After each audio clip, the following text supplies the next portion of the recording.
વિદ્યાર્થી મિત્રો, આજે આપણે સર્વેઇંગ સબ્જેક્ટની અંદર જે આપણું યુનિટ નંબર 4 છે લેવલિંગ, તે યુનિટની અંદર આપણે એક્ઝામ્પલ વિશે વાત કરવાના છીએ. બરાબર. સૌ પ્રથમ વાત કરીએ એક્ઝામ્પલ નંબર 1ની. The following consecutive reading are taken with dumpy level and 4 metre levelling staff on continuously sloping ground at a common interval of 30 metre.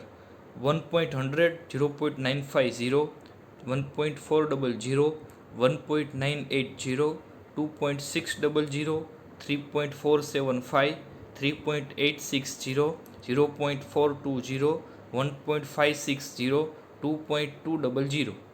RL is 152 meter. Find out RL of all points by HI method. Apply arithmetic check. તો આપણને અહીં 4 મીટરના levelling staff વડે ડમ્પી લેવલની મદદથી એક સ્લોપિંગ ground ઉપર 30 મીટરના અંતરે 1.100, 0.950, 1.400, 1.980, 2.600, 3.475, 3.860, 0.420, 1.560 અને 2.200 એવા રીડિંગ લીધેલા છે. આપણને આરએલ આપેલું છે બેન્ચમાર્કનું 152 મીટર. આપણે દરેક બિંદુના જે આરએલ હોય બરાબર એ શોધવાના છે. અને એરિથમેટિક ચેક બરાબર આપણે છે તાળો મેળવીએ છીએ તાળો મેળવવાનો છે. તો આગલા આપણે દાખલાની અંદર આગળના પહેલા વિડીયો લેક્ચરની અંદર આપણે રાઇઝ એન્ડ ફોલ મેથડથી દાખલો છે ગણેલો હતો. અહીં આપણને એચઆઈ મેથડથી દાખલો ગણવાનો કીધું છે, એટલે કે હાઇટ ઓફ ઇન્સ્ટ્રુમેન્ટ મેથડથી આપણે દાખલો ગણવાનો છે. એની અંદર જે ટેબલ આવે છે એ ટેબલની અંદર થોડો ઘણો ફેરફાર આવશે. બરાબર, તમે જોઈ શકો કે BSISFS એ તો રાઇઝ એન્ડ ફોલ મેથડના ટેબલમાં પણ હતું, પરંતુ એચઆઈની જગ્યાએ રાઇઝ એન્ડ ફોલ હતું. તો અહીંયા એચઆઈ મેથડની અંદર આવશે એચઆઈ, રાઇઝ એન્ડ ફોલ નીકળી જશે. એચઆઈ મીન્સ કે હાઇટ ઓફ ઇન્સ્ટ્રુમેન્ટ. ત્યારબાદ આરએલ તો આની અંદર પણ છે, દરેક બિંદુના રિડ્યુસ લેવલ અને રિમાર્ક. તો આટલી વસ્તુ છે એ એચઆઈ મેથડના ટેબલની અંદર આવશે. Station, BS, IS, FS, HI, RL અને remark. BS means back side instrument ગોઠવ્યા પ્રથમ રીડિંગ, IS એટલે કે ઇન્સ્ટ્રુમેન્ટ ગોઠવ્યા બાદ વચ્ચેના બધા રીડિંગ, FS એટલે કે ઇન્સ્ટ્રુમેન્ટ ગોઠવ્યા બાદ લાસ્ટ રીડિંગ, HI એટલે હાઇટ ઓફ ઇન્સ્ટ્રુમેન્ટ, RL એટલે કે રિડ્યુસ લેવલ અને રિમાર્ક. બરાબર, એટલી વસ્તુ આપેલી છે. સૌ પ્રથમ આપણને ખબર જ છે કે આપણે આપેલા રીડિંગ છે ને પહેલાં તો BS, IS અને FSની અંદર આ રીતે વેચવા પડશે. તો એના માટે આપણને નિયમ યાદ જ છે કે આપણે રીડિંગ છે બધા જોવાના છે. પહેલેથી લઈ અને છેલ્લે સુધી રીડિંગ જોશું. જો એની અંદર સતત વધારો કે ઘટાડો જોવા મળશે, અચાનક એના કરતાં કંઈક વિરુદ્ધ થાય, એટલે કે રીડિંગ જો સતત વધતા હોય અને ઘટી જાય અને સતત ઘટતા હોય અને વધી જાય, તો ત્યાં આપણે ઇન્સ્ટ્રુમેન્ટની પોઝિશન ચેન્જ થઈ ચેન્જિંગ પોઈન્ટ CP લેશું. એ રીતે આપણે એને BS, IS અને FSની અંદર દરેક રીડિંગ છે એને વેચી નાખશું. તો સૌ પ્રથમ આપણે જોઈએ તો અહીં રીડિંગ આપેલું છે 1.100, બરાબર. ત્યારબાદ છે 0.950, બરાબર. ત્યારબાદ 1.400. તો તમે જોઈ શકો બીજા રીડિંગ બાદ રીડિંગ વધે છે, બરાબર. 0.950 પછી 1.400 રીડિંગ વધ્યું. ત્યારબાદ 1.980 રીડિંગ ફરી પાછું વધ્યું. ત્યારબાદ 2.600 રીડિંગ વધ્યું. ત્યારબાદ 3.475 રીડિંગ વધ્યું. ત્યારબાદ 3.860 રીડિંગ વધ્યું. ત્યારબાદ 0.420. તો એ જગ્યાએ રીડિંગની અંદર ઘટાડો જોવા મળે છે, એટલે કે આ રીડિંગ છે બરાબર એની અંદર આપણને ઘટાડો જોવા મળે છે. ત્યાં સુધી રીડિંગ સતત વધતા હતા. ત્યારબાદ આગળ જોઈએ તો 3 રીડિંગ છે આપણી પાસે, 1.560, 2.200, બરાબર. તો એ તો રીડિંગ વધે છે અને આમ 3 હોવાથી આપણે લાસ્ટ રીડિંગ FSની અંદર અને વતલું ISની રીતે ગોઠવણી કરી શકીએ.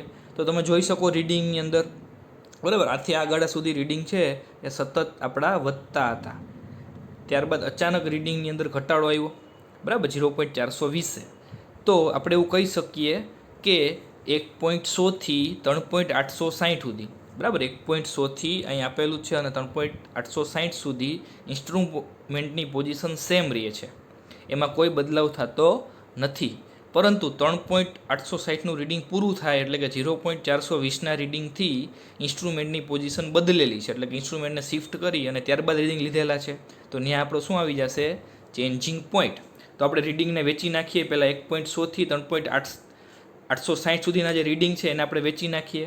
તો નિયમ અનુસાર જે આપણું પ્રથમ રીડિંગ છે એટલે કે 1.100 એ આવશે BSમાં, અને જે છેલ્લું રીડિંગ છે 3.860 એ આવશે એફએસમાં, બાકીના જે બધા વતલા રીડિંગ છે એ આવશે બીએસની અંદર, આઈએસની અંદર, બરાબર. આ વતલા બધા છે એ બધા આવશે આઈએસની અંદર. પહેલું રીડિંગ 1.100 બીએસમાં, છેલ્લું રીડિંગ એફએસની અંદર. એ રીતે આપણે રીડિંગને છે ડિસ્ટ્રીબ્યુટ કરી દઈએ, બરાબર. તો જોઈએ, સૌ પ્રથમ આપણે લઈ લઈએ 1.100, તો 1.100 બરાબર, 1.100 છે એ આપણે લખી નાખ્યું બીએસની અંદર, સ્ટેશન 1. ત્યારબાદ 0.950 આપણું આવશે આઈએસની અંદર. ત્યારબાદ 1.40 એ આવશે આપણું આઈએસની અંદર. ત્યારબાદ 1.98 એ પણ આપણું આવશે આઈએસની અંદર. ત્યારબાદ 2.60 એ પણ આવશે આઈએસની અંદર. ત્યારબાદ 3.475 3.475 એ પણ આઈએસની અંદર. ત્યારબાદ 3.860, તો અહીંથી ઇન્સ્ટ્રુમેન્ટનું છેલ્લું રીડિંગ છે, આપણે કીધું એમ લાસ્ટ રીડિંગ ફર્સ્ટ પોઝિશન માટે 3.860 છે એ લાસ્ટ રીડિંગ છે. તો લખી નાખીએ એફએસની અંદર 3.860, બરાબર. હવે તો કે 0.420થી ઇન્સ્ટ્રુમેન્ટની પોઝિશન ચેન્જ થાય છે, તો ચેન્જ થઈ એટલે ફરી પાછું એ ફર્સ્ટ રીડિંગ થઈ ગયું. તો ફર્સ્ટ રીડિંગ આપણે લખી નાખીએ બીએસની અંદર, પણ આપણે આગળના દાખલાની અંદર કીધું હતું એમ કે એફએસની સામેના જ બોક્સની અંદર આપણે લખી નાખશું 0.420. ત્યારબાદ બે જ રીડિંગ બાકી છે, તો નિયમ અનુસાર છેલ્લું રીડિંગ એફએસમાં, વચ્ચેનું રીડિંગ આઈએસની અંદર. તો 1.560 એ આપણે લખી નાખ્યા આઈએસની અંદર, અને 2.200 હતા એ આપણે લખી નાખ્યા એફએસની અંદર. તો આ રીતે દાખલાના ફર્સ્ટ પોર્શનની અંદર આપણે રકમની અંદર આપેલા રીડિંગ જોયા અને એને બીએસ, આઈએસ અને એફએસની અંદર આપણે વેચી દીધા, બરાબર. એને આપણે રિમાર્ક્સની અંદર લખી નાખશું કે પ્રથમ રીડિંગ બેન્ચમાર્ક પર, અને જ્યાં બીએસએફએસ બંને છે ઇન્સ્ટ્રુમેન્ટની પોઝિશન શિફ્ટ થયેલ છે ત્યાં લખી નાખશું સીપી, મીન્સ કે ચેન્જિંગ પોઈન્ટ. તો આ રીતે મિત્રો આપણે સૌ પ્રથમ સ્ટેપની અંદર આપેલા રીડિંગને બીએસ, આઈએસ અને એફએસની અંદર ડિવાઈડ કરી દીધા. આપણે જાય આપણા બીજા પોર્શનની અંદર, એટલે કે આપણે એચઆઈ અને આરએલની ગણતરી કરશું, બરાબર. અહીં રાઇઝ એન્ડ ફોલ મેથડ નથી, એટલા માટે અહીં એચઆઈ મેથડ દાખલો ગણવાનો છે, એટલે આપણે પહેલાં એચઆઈ અને આરએલની ગણતરી છે એ કરી નાખીએ. તો આપણને પ્રથમ બિંદુ માટે, એટલે કે બેન્ચમાર્કનું આરએલ આપી દીધું છે રકમમાં 152 metre, RL of benchmark 152 metre, બરાબર. તો આપણે લખી નાખીએ પ્રથમ બિંદુ માટે આરએલ 152 મીટર રિમાર્કની અંદર બેન્ચમાર્ક, બરાબર. ત્યારબાદ તો કે હવે એની એચઆઈ શોધી નાખીએ મિત્રો. આપણે એચઆઈ શોધવાની છે આપણે, તો એચઆઈ શોધવા માટે આપણે આ સૂત્રનો ઉપયોગ કરશું, બરાબર. એચઆઈનું ફાઇન્ડ આઉટ કરવા માટે આપણે આ જે છે, બરાબર, એ ફોર્મ્યુલાનો યુઝ કરી શકીએ. HI is equal to RL of benchmark plus BS, બરાબર. એ સૂત્રનો ઉપયોગ કરશું. આરએલ ઓફ બેન્ચમાર્ક કેટલું છે, તો કે સિમ્પલી 152, બરાબર, 152 પ્લસ બીએસ કેટલું આપેલું છે, તો કે આરયુ, એની સામે જ જોવાનો, ખાનાની અંદર આપણે એક્ઝેક્ટલી એની સામે છે એ જ જોવાનું. કેટલું છે 1.10, તો પ્લસ 1.10, બરાબર, પ્લસ 152 પ્લસ 1.10 એટલે આપણને જવાબ આવી જશે 153.10. તો અહીં આવી ગયા, એચઆઈ મળી ગયા 153.10. તો આ રીતે આપણે એચઆઈના સૂત્રનો ઉપયોગ કરી અને એચઆઈ મેળવી શકીએ. સિમ્પલી સૂત્ર યાદ રાખવાનું છે કે HI is equal to RL of benchmark plus BS, બરાબર. એટલે આપણે શું કર્યું સિમ્પલી, તો કે આરએલ કેટલું છે બેન્ચમાર્કનું, તો કે 152 પ્લસ બીએસ એક્ઝેક્ટલી પ્રથમ બિંદુ માટે જ જોવાનું છે 1.10, એટલે કે 152 પ્લસ 1.10 એટલે 153.10. હવે એચઆઈ મળી ગયા. હવે આપણે ફરી પાછા એચઆઈ ક્યાં શોધવાના આવશે, તો કે હાઇટ ઓફ ઇન્સ્ટ્રુમેન્ટ, જ્યાં ઇન્સ્ટ્રુમેન્ટની પોઝિશન ચેન્જ થઈ હોય, શિફ્ટ થઈ હોય તે જગ્યાએ જ આપણે એચઆઈ શોધવાના છે. તો પ્રથમ બિંદુ માટે ગોતી લીધા, એકવાર ઇન્સ્ટ્રુમેન્ટને સેટ કર્યું એના માટે એચઆઈ મેળવી લીધી. હવે ઇન્સ્ટ્રુમેન્ટની પોઝિશન ફરી પાછી આ જગ્યાએ ચેન્જ થઈ છે, જ્યાં ચેન્જિંગ પોઈન્ટ આપણે લખેલું જ છે, એ જગ્યાએ આપણે એચઆઈ શોધવાના છે. બાકી જે પ્રથમ ઇન્સ્ટ્રુમેન્ટની પોઝિશન છે એના દરેક માટે એચઆઈ કોમન રહેશે, અને ત્યારબાદ બીજી વારની જે એચઆઈ છે, બીજી વાર ઇન્સ્ટ્રુમેન્ટ શિફ્ટ કરેલું છે એની માટે દરેક સ્ટેશન માટે એચઆઈ સેમ રહેશે. દરેક બિંદુ માટે આપણે આરએલ શોધવાના રહેશે. તો આરએલ માટે સૂત્ર છે જ આપણી પાસે, પ્રથમ બિંદુનું આરએલ આપણી પાસે આવી ગયું, બીજા બિંદુનું આરએલ આપણે શોધવું છે, તો એના માટેનું સૂત્ર આપણી પાસે છે,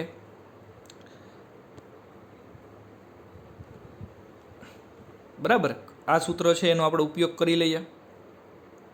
RL is equal to HI minus IS or FS, HI minus IS અથવા એફએસ, એટલે કે જે બિંદુએ તમે શોધો છો એ બિંદુએ અથવા આઈએસ અથવા એફએસની કિંમત એચઆઈમાંથી બાદ કરવી. તો અત્યારે આપણે બીજા સ્ટેશન માટે ગોતીએ છીએ, એટલે કે આપણે અહીં આરએલ ફાઇન્ડ કરવાનું છે, બરાબર. તો આરએલનું સૂત્ર એચઆઈ એટલે કે 153.10, બરાબર, 153.10 માઇનસ આઈએસ અથવા એફએસ. આઈએસની કિંમત કેટલી છે બીજા બિંદુ માટે જોવાનું છે, અહીંયા રહ્યું, બરાબર છે, કેટલી છે 0.950. તો લખી નાખીએ 0.950, બરાબર. એટલે કે 153.10 એચઆઈ છે માઇનસ 0.950, એટલે આપણે આવી જશે 152.15. તો અહીં આપેલા છે 152.15, બરાબર. સિમ્પલી આપણે શું કર્યું તો કે આયા બિંદુનું આરએલ ગોતવું હતું, એટલા માટે આપણે સૂત્ર વાપરી લીધું એચઆઈ માઇનસ આઈએસ અથવા એફએસ. એચઆઈ આપેલી છે 153.10 માઇનસ 153.10 માઇનસ આઈએસ અથવા એફએસ. તો આપણે અહીંયા બીજા બિંદુ માટે કેની કિંમત છે આઈએસની, કેટલી છે તો કે 0.950. તો માઇનસ 0.950 ગણતરી કરશો એટલે બીજા બિંદુનું આરએલ આવી જશે 152.15. તો આ રીતે સિમ્પલી આપણે એની ગણતરી છે એ કરી શકીએ, બરાબર છે. દરેક વખતે આપણે આરએલ માટે એ જ ફોર્મ્યુલાનો ઉપયોગ કરશું, બરાબર. ત્યારબાદ આપણે આગળ વધીએ, બરાબર. હવે આપણે ત્રીજા બિંદુ માટે આરએલ શોધવું છે, બરાબર. આ જગ્યાએ આપણે આરએલ શોધવાનું છે.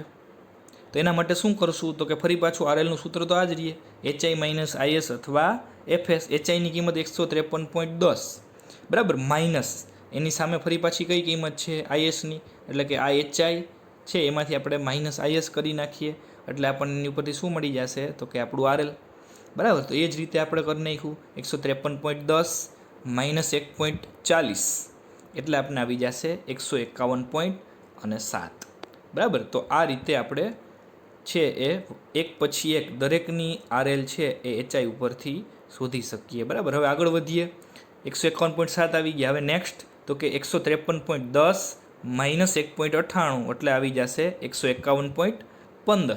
ત્યારબાદ 151.10 માઇનસ 2.60, એટલે આવી જશે 150.50.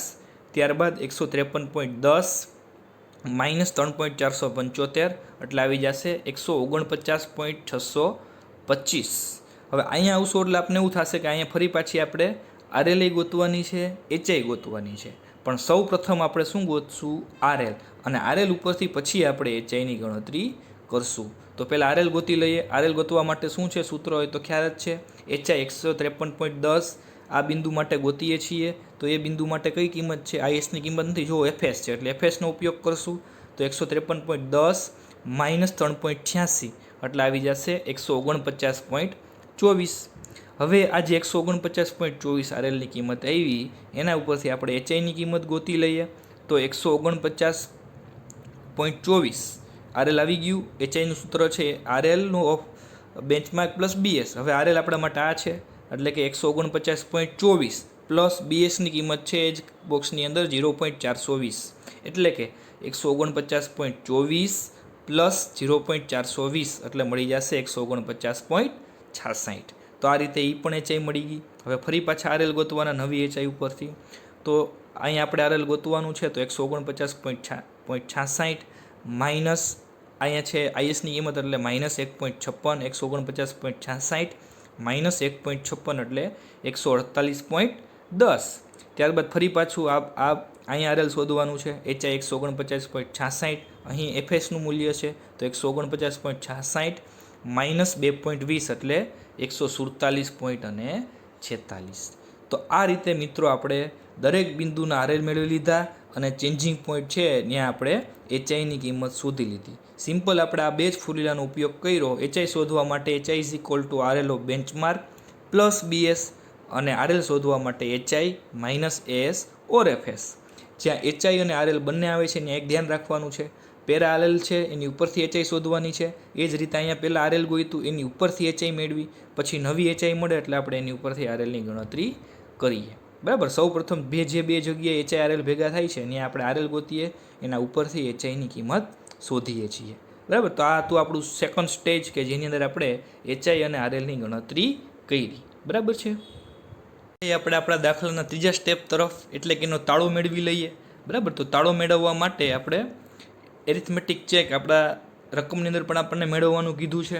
તો એના માટે એચઆઈ મેથડ માટેનું સૂત્ર છે summation of back side minus summation of fore side is equal to last RL minus first RL. બરાબર. તો સમેશન ઓફ બેક સાઇડ એટલે ફોર સાઇડ એટલે કે બેનો સરવાળો મેળવી લઈએ પહેલાં. તો બેક સાઇડનો ઊભો સરવાળો એટલે કે 1.10 પ્લસ 0.420 એટલે કે 1.52. ત્યારબાદ ફોર સાઇડનો ઊભો સરવાળો એટલે કે 3.86 પ્લસ 2.20 એટલે કે 6.06. બરાબર. તો આ રીતે આપણને બેક સાઇડ અને ફોર સાઇડનો ઊભો સરવાળો આવી ગયો. હવે આપણે શું કરવાનું છે તો કે summation of back side minus summation of fore side એટલે કે બેક સાઇડના સરવાળામાંથી ફોર સાઇડનો સરવાળો બાદ કરવાનો છે. તો બેક સાઇડનો સરવાળો 1.52 માઇનસ ફોર સાઇડનો સરવાળો 6.06 એટલે આવી ગયા -4.54. એ જ રીતે last RL minus first RL. તો લાસ્ટ બિંદુનું આરએલ છે 147.46. અહીંયા 147.46 છે. બરાબર. 46 અહીં જગ્યાએ ચોગડો છે 46. બરાબર. તો 147.46 માઇનસ આપણું ફર્સ્ટ આરએલ આપણને આપેલું છે કેટલું છે તો કે 152. તો 147.46 માઇનસ 152 એટલે આવી જશે -4.54. તો આ આપણો તાળો છે એ બરાબર થઈ ગયો. એટલે કે summation of back side minus summation of fore side is equal to last RL minus first RL થઈ ગયું ઇઝ ઇક્વલ ટુ -4.54. તો આ મિત્રો એચઆઈ મેથડનો એક્ઝામ્પલ છે એ પણ આપણે ગણી શકીએ. જેની અંદર તાળો છે એની અંદર એક થોડોક ફેરફાર આવે છે. બરાબર. અને અહીંયા રાઇઝ અને ફોલની જગ્યાએ ખાલી એચઆઈની મેથડ છે એ આવે છે. તો આ રીતે એચઆઈનો એક્ઝામ્પલ છે એ આપણે 3 સ્ટેપની અંદર પૂરો કર્યો. સૌ પ્રથમ આપેલા રીડિંગ છે એને આપણે બેક સાઇડ આઈએસ અને એફએસની અંદર વેચ્યા. ત્યારબાદ આપણે એની ઉપરથી એચઆઈ અને આરએલની ગણતરી કરી અને લાસ્ટની અંદર આપણે તાળો છે એ મેળવી લીધો. બરાબર. વાત કરીએ example number 2ની.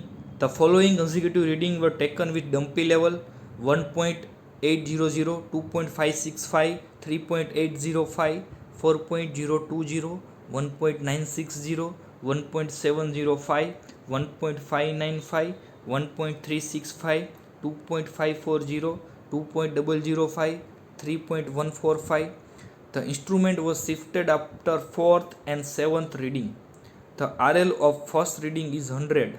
Find out RL by rise and fall method. તો આપણને એક ડમ્પી લેવલ વડે આટલા રીડિંગ લીધેલા છે એવું કીધેલું છે. બરાબર.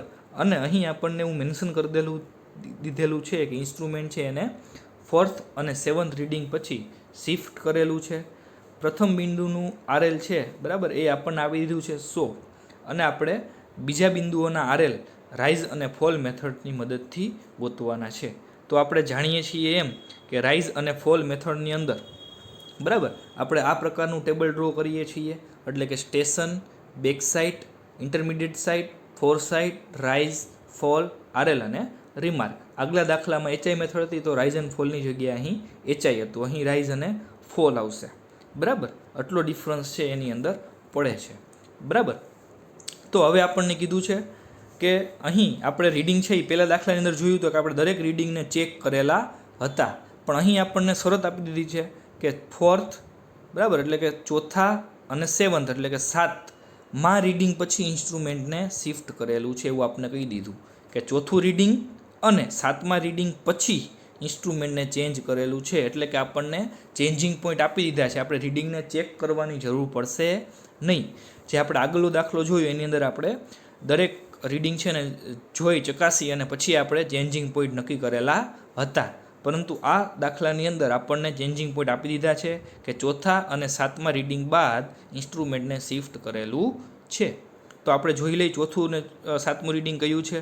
તો ચોથું રીડિંગ 1.800 પહેલું રીડિંગ, 2.565 બીજું રીડિંગ, 3.805 ત્રીજું રીડિંગ અને 0.420 એ આપણું થશે ચોથું રીડિંગ. તો આના પછી ઇન્સ્ટ્રુમેન્ટની પોઝિશન ચેન્જ કરેલું છે.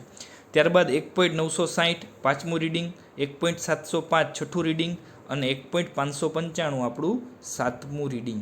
તો આ રીતે મિત્રો આપણે ચોથા 5 અને 7મા રીડિંગ પછી ઇન્સ્ટ્રુમેન્ટની પોઝિશન ચેન્જ થાય છે. જે આપણે દાખલો ગણશું ત્યારે ધ્યાનમાં લેશું. હવે રીડિંગને આપણે ડિસ્ટ્રીબ્યુટ કરતા જઈએ. સૌ પ્રથમ આપણા દાખલાનું સ્ટેપ શું છે તો કે રીડિંગને બીએસ, આઈએસ અને એફએસની અંદર ડિસ્ટ્રીબ્યુટ કરવા. તો કરી દઈએ. પહેલાં 0.420 1.800 થી 4.020 સુધી ઇન્સ્ટ્રુમેન્ટની પોઝિશન ચેન્જ રહે છે, કારણ કે રકમમાં કીધું છે shifted after 4th and 7th, એટલે કે ચોથા અને સાતમા રીડિંગ પછી ઇન્સ્ટ્રુમેન્ટની પોઝિશન ચેન્જ થાય છે. તો 1 થી 4 રીડિંગ સુધી ઇન્સ્ટ્રુમેન્ટની પોઝિશન ચેન્જ રહે છે. તો નિયમ અનુસાર પ્રથમ રીડિંગ એટલે કે 1.800 બીએસમાં, લાસ્ટ રીડિંગ એટલે કે 4.020 એ એફએસમાં આવશે. બાકીના જે 2.565 અને 3.805 છે એ આઈએસની અંદર આવશે. તો એ રીતે રીડિંગને ડિસ્ટ્રીબ્યુટ કરી દઈ. 1.800 બીએસની અંદર, 2.565 આપણા આઈએસની અંદર, ત્યારબાદ 3.805 એ આઈએસની અંદર અને 4.020 એ આપણે લખી નાખીએ એફએસની અંદર. બરાબર, કારણ કે એ લાસ્ટ રીડિંગ છે. ફરી પાછું એના પછીનું જે રીડિંગ છે ત્યાંથી ફરી પાછા રીડિંગ કઈ રીતે આવશે, તો કે બીએસ, આઈએસ અને એફએસની અંદર. તો પ્રથમ 1.960 એ ઇન્સ્ટ્રુમેન્ટની બીજી પોઝિશન માટે પ્રથમ રીડિંગ થશે, એટલે એક્ઝેક્ટલી એની સામે લખી નાખીએ. બીએસની અંદર 1.960, ત્યારબાદ 1.705 અને 1.595. 1.595 પછી ઇન્સ્ટ્રુમેન્ટની પોઝિશન ફરી પાછી ચેન્જ કરેલી છે, એટલા માટે આપણે શું કરીશું, તો કે 1.595 એફએસમાં આવશે તો એનું પ્રથમ 3 રીડિંગ થયા, તો 1.705 આવશે આઈએસની અંદર. તો લખી નાખીએ 1.705 આઈએસની અંદર અને લાસ્ટ રીડિંગ 1.595 છે એ આવી જશે એફએસની અંદર. ફરી પાછા રીડિંગ છે એને આપણે બીએસ, આઈએસ અને એફએસમાં વેચવાના છે. રીડિંગ એકવાર જોઈ લઈ. બરાબર, તો 1.365, ત્યારબાદ 2.540, 2.005, 3.145. તો નિયમ અનુસાર પ્રથમ રીડિંગ છે એ બીએસમાં, લાસ્ટ રીડિંગ 3.145 છે એ એફએસની અંદર. એ રીતે લખી નાખીએ. તો 1.365 એ એક્ઝેક્ટલી આની સામે 1.365 બીએસની અંદર, ત્યારબાદ 2.540 એ છે એ આપણા આઈએસની અંદર અને 2.005 છે એ પણ આઈએસની અંદર અને જે લાસ્ટ રીડિંગ છે 3.145 એ એફએસની અંદર. તો આપણે આ રીતે રીડિંગને બીએસ, આઈએસ અને એફએસની અંદર વેચી દીધા.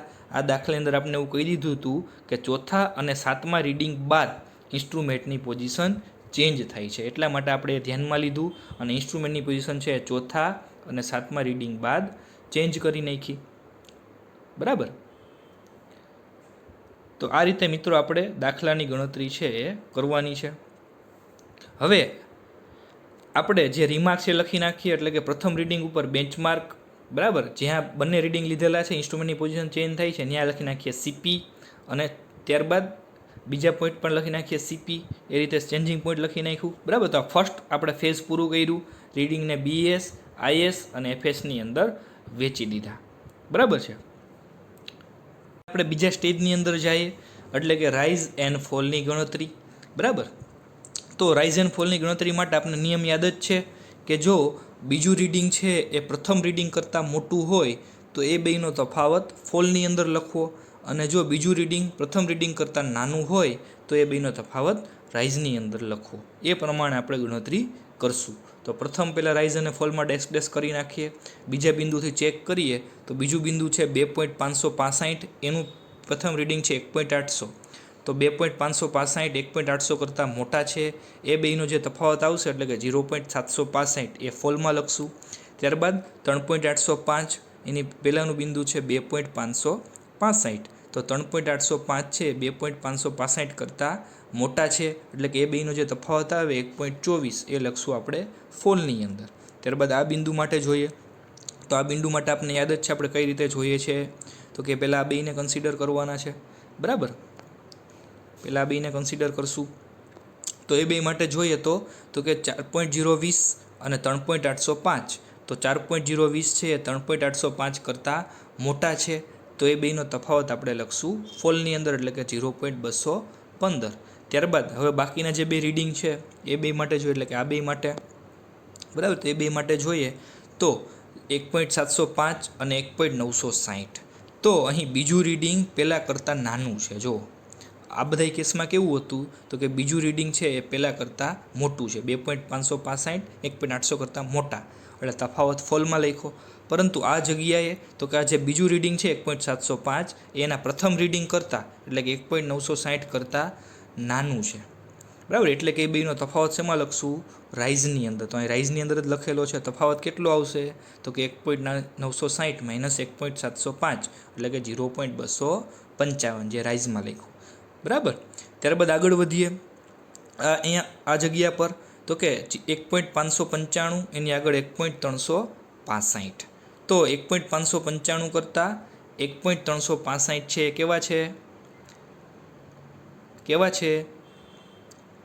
1.595 અને સોરી 1.595 એની પહેલાં રીડિંગ થશે 1.705.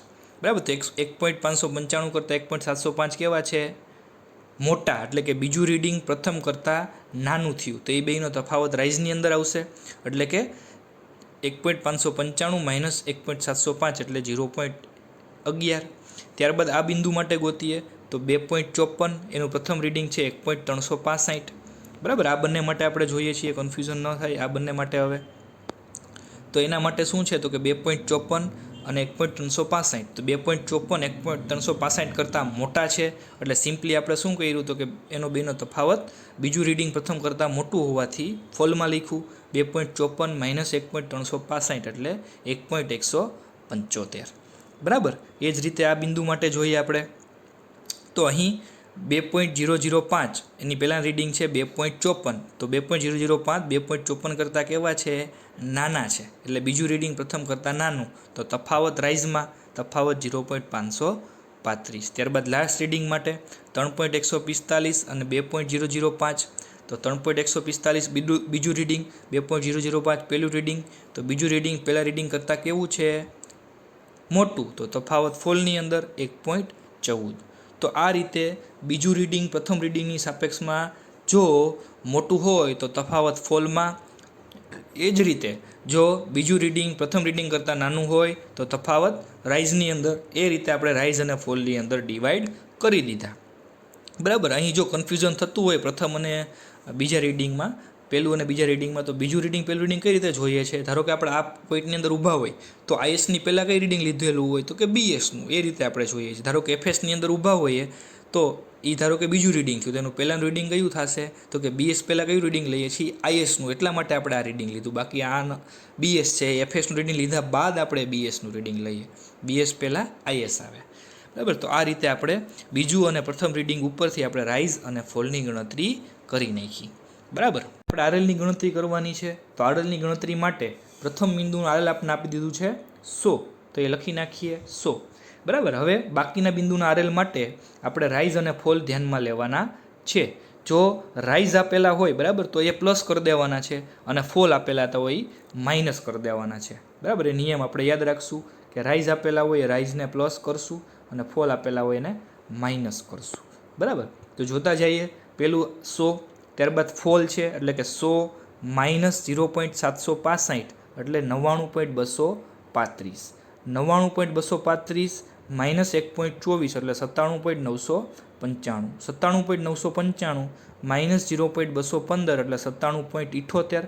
હવે અહીં રાઇઝ છે એટલે 97.78 પ્લસ 0.255 એટલે 98.035. 98.035 પ્લસ 0.110 એટલે 98.145. 98.145 માઇનસ 1.175 કારણ કે ફોલ છે એટલે 96.97. 96.97 પ્લસ 0.535 પ્લસ કારણ કે રાઇઝ છે એટલે 97.505. 97.505 માઇનસ 1.14 કારણ કે ફોલ છે એટલે 96.365. તો આ રીતે મિત્રો દરેક આરએલની ગણતરી આપણે કરી શકીએ. બરાબર. જીગ જેગ વેની અંદર આપણે એની ગણતરી છે કરતા ગયા. આરએલ ઉપરથી ફોલની કિંમત ઉપરથી આપણે આ ગોતી લીધું, ત્યારબાદ એની ઉપરથી આ ગોતી લીધું. એ રીતે આપણે દરેક માટે છે એક કેલ્ક્યુલેશન કરી લીધું. બરાબર. એક વસ્તુ યાદ રાખી કે રાઇઝ હોય તો આરએલમાં પ્લસ કરવાનું છે, ફોલ હોય તો આરએલમાંથી માઇનસ કરવાનું છે. બરાબર. હવે આપણે તાળો મેળવી લઈએ. બરાબર. તાળો મેળવવા માટે આપણે સૂત્ર યાદ જ છે રાઇઝ એન્ડ ફોલ મેથડ માટે કે summation of back side minus summation of fore side minus last RL minus first RL is equal to summation of rise minus summation of fall. તો સમેશન ઓફ બેક સાઇડનો ઊભો સરવાળો કરશું એટલે આવશે 5.125. એ જ રીતે ફોર સાઇડનો ઊભો સરવાળો કરશું એટલે આવશે 8.75. રાઇઝનો ઊભો સરવાળો કરશું એટલે આવશે 0.9. ફોલનો ઊભો સરવાળો કરશું એટલે આવશે 4.535. હવે BS અને FSનો તફાવત લેવાનો છે એટલે કે 8.75 5.125 માઇનસ 8.75 કરશું એટલે આવશે -3.635. એ જ રીતે રાઇઝનો સરવાળો માઇનસ ફોલનો સરવાળો એટલે કે 0.9 માઇનસ 4.535 કરશું એટલે આવશે -3.635. અને લાસ્ટ RL એટલે કે 96.365 માઇનસ ફર્સ્ટ RL એટલે કે 100 એટલે કે 96.365 માઇનસ 100 કરશું એટલે આવશે 3.635. તો આ રીતે દરેક સરવાળો આપણો સરખો આવે છે એટલા માટે ઓકે. બરાબર. તો આ રીતે રાઇઝ એન્ડ ફોલ મેથડની અંદર કેલ્ક્યુલેશન કરવામાં આવે. બરાબર છે. Thank you.